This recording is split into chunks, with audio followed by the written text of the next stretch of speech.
Tapi baik tidak baik waktunya kita harus siap. Nah, bagaimana supaya kita menjadi siap baik tidak baik waktunya? Artinya kita harus selalu mengarahkan fokus kita kemana. Nah, itu yang penting. Fokus kita kemana? Apakah fokus kita ke masalah? Apakah fokus kita ke janji Tuhan? Apakah fokus kita ke cara Tuhan melihat kita. Nah, ada 3 hal yang kita bicarakan pada pagi hari ini, yaitu mengenai fokus. Fokus itu sangat penting.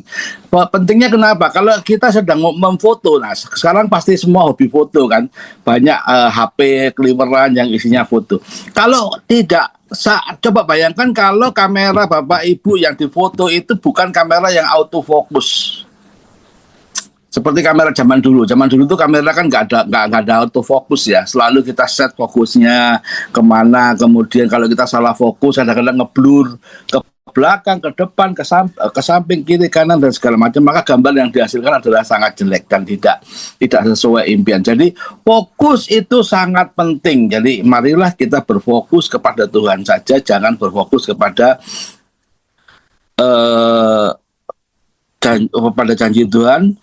Janji Tuhan, ya. Nah, mari nanti kita bahas ya. Kenapa fokus janji Tuhan pun sebetulnya kita nggak boleh. Tapi yang boleh adalah kita percaya janji Tuhan. Janji Tuhan itu iya dan amin. Yes, janji Tuhan itu iya dan amin. Memang bisa ditunggu, tetapi fokusnya jangan ke sana. Fokusnya adalah tetap kepada Tuhan Yesus. Itu yang paling penting. Nah, sebagai contoh, saya ambil dari kisahnya Petrus. Pada suatu ketika, para murid itu diutus oleh Tuhan Yesus untuk menyeberang dan dia tinggal di situ. Padahal sebelumnya kalau kita baca di Matius 14 ayat 22 sampai 32. Sesudah itu Yesus segera memerintahkan murid-muridnya naik perahu dan mendahulunya ke seberang. Sementara itu ia menyuruh orang banyak pulang.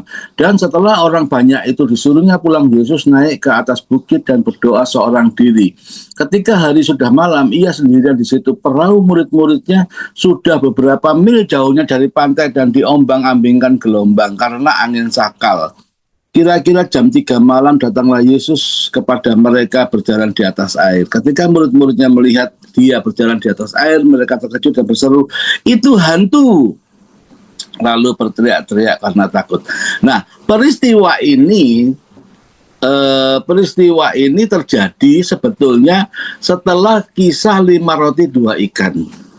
Kisah 5 roti, kalau Bapak Ibu ke atas sedikit maka ketemu kisah 5 roti 2 ikan. Dan memang itu nyambung, kisahnya nyambung. Ini bukan kisah yang putus, tapi kisah yang nyambung. Jadi selesai mereka melihat mujizat 5 roti dan 2 ikan, kemudian Yesus menyuruh para murid untuk menyeberang.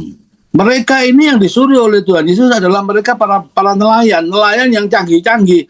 Bahkan Petrus itu bosnya nelayan, Yohanes juga nelayan, semuanya nelayan. Kira-kira tahu nggak kalau malam hari itu akan ada badai? Pasti mereka tahu, pasti mereka paham, karena mereka adalah nelayan. Tetapi oleh pemahaman pada saat sebelumnya bahwa Tuhan Yesus membuat mujizat, maka mereka yakin pasti bisa, gue pasti bisa nyebrang.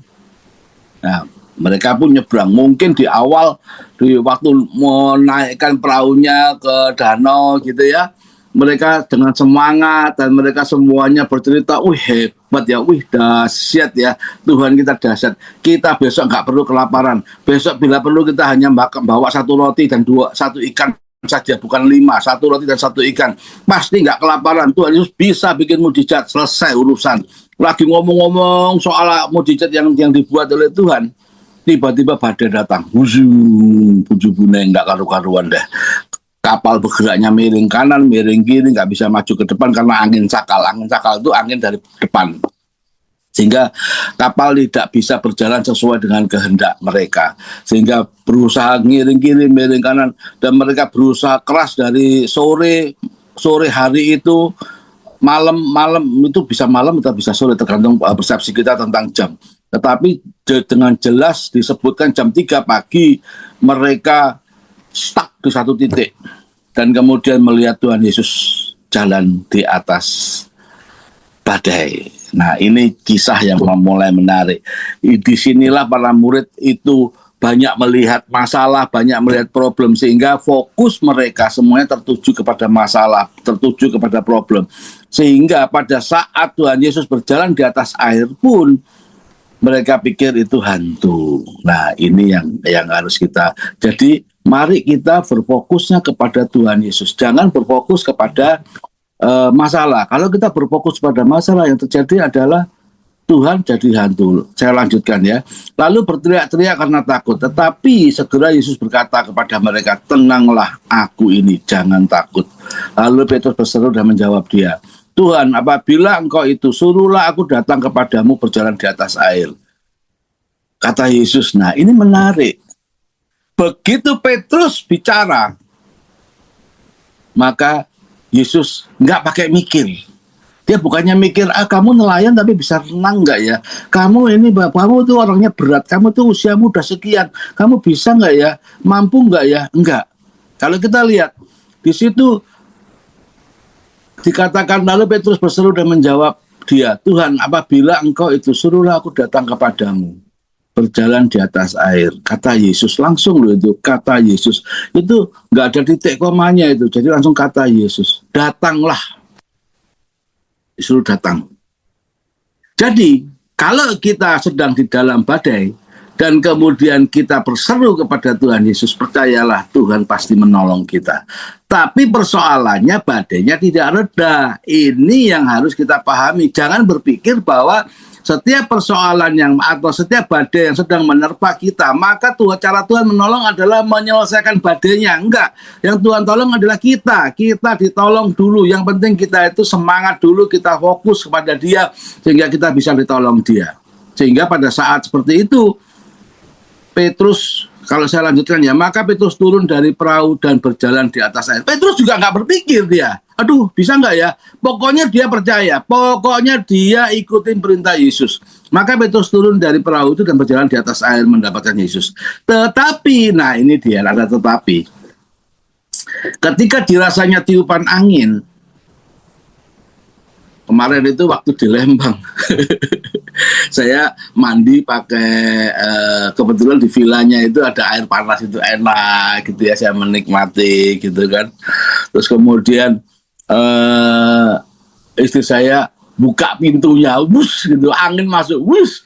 Ternyata Bapak Ibu, tiupan angin dingin dari luar itu sangat dingin sekali. Itu yang membuat, oh gini ya kira-kira ya. Petrus itu makanya dia sampai tersentak dia. Kena angin gitu kan.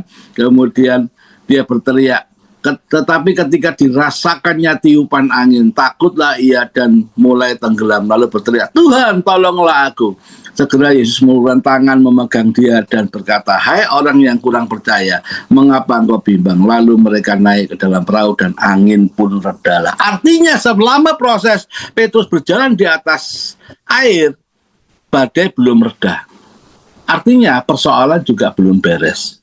Jadi jangan takut kalau persoalan kita belum beres, tapi yang penting Tuhan tolong kita. Itu satu hal yang sangat luar biasa yang membuat kita jadi kuat. Tuhan tolong kita. Kenapa sih badai itu tidak reda? Badainya tidak reda pada saat Tuhan menolong Petrus, bukan diredakan. Enggak, karena apa? Tuhan mau di dalam badai hidup yang kita alamin, Dia mau kita seperti burung Raja Wali. Dia mau kita menjadi orang yang kuat. Makanya di Ulangan 8 ayat 18 dikatakan, aku akan memberi kekuatan kepadamu untuk memperoleh berkat. Biasanya orang-orang fokusnya kepada berkat. Nah ini salah. Fokusnya sebetulnya pada kekuatan. Aku akan memberi kamu kekuatan untuk memperoleh. Untuk memperoleh itu dua hal yang berbeda, itu sudah hal yang lain lagi. Jadi oleh karena kekuatan kita, oleh karena kemampuan kita, kita pun akan memperoleh berkat. Itu yang Tuhan mau dalam hidup kita. Jadi prosesnya adalah badainya tidak dihentikan, kita diminta terbang lebih tinggi seperti Raja Wali. Di Raja Wali itu kalau terbang bukan dia mengepakkan sayapnya, tetapi dia terbang hanya merentangkan sayapnya dan kemudian dia terbang naik tinggi. Dia mau kita semuanya bisa naik tinggi oleh karena badai hidup kita. Jangan takut, kita hartanya akan tetap selamat. Itu jaminan dari Tuhan. Itu yang Tuhan janji. Bahkan peristiwa Ayub pun kita ingat bahwa pada saat iblis mau ngerjain Ayub, dia bilang apa? Lakukan apa yang kau mau, tetapi nyawanya bagianku. Yes, itu yang Tuhan mau berkata. Di dalam peristiwa Petrus pun Tuhan juga mau berkata, badai itu boleh terjadi hidup kita, persoalan boleh terjadi dalam hidup kita, tapi percayalah, nyawa kita itu urusannya Tuhan. Bahkan sakit penyakit pun boleh menyentuh kita, boleh membuat kita hancur, boleh membuat kita remuk redam sakit penyakit itu, tetapi nyawa kita tetap bagiannya Tuhan. Itu hal yang sangat penting. Persoalan apapun yang melanda Bapak Ibu, percayalah, nyawa kita adalah bagiannya Tuhan. Dia yang akan menjaga. Sebelum saat dan waktunya, semuanya pasti akan berjalan sesuai dengan kehendak Tuhan. Sehingga kita percaya. Oleh sebab itu pada saat Petrus ngomong, kalau engkau itu suruhlah aku berjalan, maka Tuhan hanya langsung ngomong, datanglah. Karena apa? Dia yakin dan percaya badai apapun di dalam hidup murid-muridnya, dia bisa mengatasinya. Power yang dia punya, dia bisa melebihi segala badai hidup kita. Bahkan sakit penyakit pun, bahkan masalah keuangan pun, bahkan masalah keluarga pun, apapun masalah keluarga yang membuat kita lemah, membuat kita jauh dari Tuhan, pada saat kita berteriak kepada Tuhan, pada saat kita fokus kita kepada Tuhan, maka Tuhan akan langsung menolong kita. Jadi pagi hari ini kita diingatkan untuk fokus kepada Tuhan. Nah, tadi di depan saya sempat bicara bahwa bahkan jangan fokus pada janjinya. Kita perlu percaya kepada janjinya, iya. Kita perlu percaya, mengimani firman-Nya, iya. Tetapi jangan fokus pada janjinya. Fokusnya tetap kepada Tuhan. Apa yang Tuhan suruh, lakukan. Itu aja supaya janjinya terjadi. Nah, ini yang kebalik orang-orang. Orang-orang biasanya, mana janjimu Tuhan? Kau janji gini. Ya, tapi kau nggak fokus pada apa yang aku mau. Nah, itu dia. Makanya hati-hati dengan doa-doa nubuatan, bukan doanya yang salah. Kadang-kadang fokus kita salah. Kita fokus kepada janjinya, bukan fokus kepada Tuhannya, bukan fokus kepada instruksi-instruksi yang Tuhan sampaikan. Biasanya di dalam setiap doa selalu ada janji Tuhan dan diikuti oleh syarat dan ketentuan yang berlaku. Nah, ini yang penting, syarat dan ketentuan yang berlaku. Contohnya Abraham ini kan bapak segala bangsa. Di Kejadian 15 ayat 1 dan 6. Itu Abraham udah gak percaya lagi sama janji Tuhan. Dikatakan begini, kemudian datanglah firman Tuhan kepada Abraham dalam suatu penglihatan, janganlah takut Abraham, aku perisaimu, upahmu sangat besar. Abraham menjawab. Nah, ini Tuhan mengingatkan supaya fokus kepada dia. Abraham itu supaya fokus kepada dia, jangan fokus kepada persoalan atau janji yang dia berikan, karena janjinya Tuhan iya dan amin. Waktunya dan keadaan yang ditunggu oleh Tuhan adalah sampai pada titik di mana kekuatan Tuhan itu turun kepada kita sepenuhnya, seperti Ulangan 8 ayat 18. Jadi dikatakan di situ, ya Tuhan Allah, apakah yang akan kau berikan kepadaku, karena aku akan meninggal dengan tidak mempunyai anak. Ini perkataan Abraham, dia sudah nyerah. Artinya Abraham sudah nyerah, dia tidak akan punya anak. Dan yang akan mewarisi rumahku adalah Eliezer, orang Damsik itu. Lagi kata Abraham, engkau tidak memberikan kepadaku keturunan. Padahal dari awal, kalau kita baca Alkitab, pada saat Abraham disuruh keluar dari Ur Kasdim, dijanjikan oleh Tuhan keturunan. Jadi siapapun yang di dalam Tuhan, janji Tuhan pasti terjadi. Hanya tinggal tunggu waktu dan saatnya Tuhan. Sehingga Abraham itu Abraham itu dalam kondisi sebetulnya sudah diberkati, dia sudah kaya, tetapi pada saat dia disuruh keluar, dia diberitahu, engkau akan aku beri satu hal yang jadi keinginanmu. Jadi engkau tidak akan memberikan kepadaku keturunan sehingga seorang hambaku nanti jadi ahli warisku. Tetapi datanglah firman Tuhan kepadanya demikian, orang ini tidak akan menjadi ahli warismu, melainkan anak kandungmu. Dialah yang akan menjadi ahli warismu. Lalu Tuhan membawa Abraham keluar serta berfirman, coba lihatlah ke langit, hitunglah bintang-bintang. Jika engkau dapat menghitungnya, maka firman-Nya kepadanya, demikianlah banyaknya nanti keturunanmu. Lalu percayalah Abraham kepada Tuhan, maka Tuhan memperhitungkan hal itu kepadanya sebagai suatu kebenaran. Jadi kita mesti berubah. Fokus kita bukan kepada masalah, jelas. Itu di kisah Petrus. Kedua, fokus kita bukan kepada janji Allah, tetapi kepada Allah itu sendiri. Sehingga kita bisa menerima janji Allah. Kita percaya akan janji Allah, kita mengimani janji Allah, tetapi fokus kita kepada Allah. Nah, sekarang yang ketiga, bagaimana kalau begitu? Nah, yang ketiga adalah jangan fokus kepada masalah kita untuk melihat Tuhan. Ini berbahaya. Yang penting adalah mari kita fokus kepada cara Tuhan melihat kita. Karena cara Tuhan melihat kita berbeda dengan cara kita melihat Tuhan dari masalah kita. Seringkali kita melihat Tuhan dari masalah kita. Kalau kita mengalami masalah yang bertubi-tubi, kita mengalami persoalan yang terus-menerus, bahkan ada orang yang tanya kepada saya, Pak, sampai kapan persoalan ini bisa selesai? Saya bilang, sampai kamu menepati kafling 2x1. Terus teman yang lain nyautin, enggak Pak, sekarang kaplingnya setengah meter kali setengah meter. Maksudnya apa? Ya kan dibakar Pak jadi abu. Orang-orang biasa, luar biasa memang. Jadi 1x2 itu kan kalau sudah habis. Hanya di situ persoalan kita tetap ada. Jadi apa? Di dalam setiap persoalan yang ada tetaplah kuat, karena di dalam kekuatan itu kita akan meneroleh berkat sesuai dengan janji Allah kepada kita. Yes, itu aja yang kita perhatikan. Kita melihat instruksinya Tuhan Yesus itu seperti instruktur buat kita. Jadi seperti instruktur untuk nge-gym atau whatever gitu ya, sehingga kita bisa berjalan bersama dengan Tuhan, kita tahu kehendak Tuhan dan kita menjadi kuat, kita memperoleh kekuatan.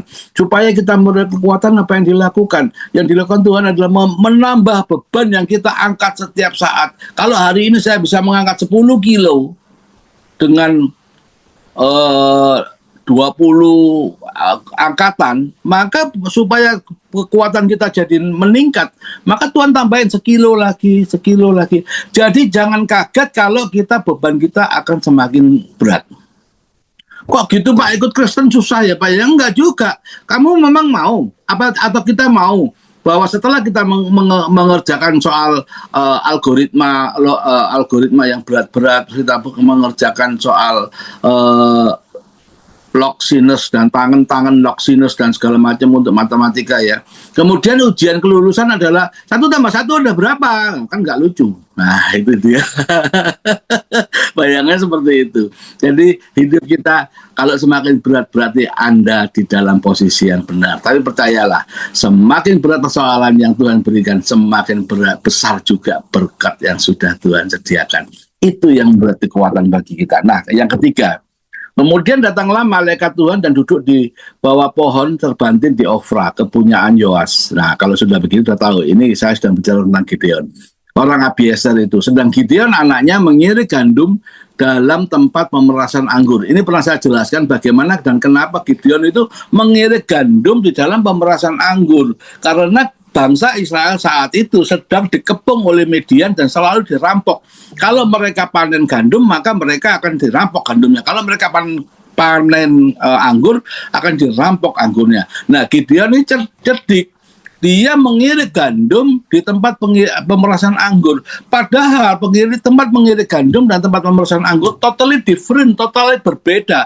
Kalau pengirik gandum itu rata untuk dijemur gandumnya supaya kering dan kemudian bisa di bisa diproses untuk selanjutnya. Tetapi kalau anggur itu tempatnya cekung untuk menaruh hasil panen buah anggur dan kemudian diperas dan kemudian keluar anggurnya. Itu yang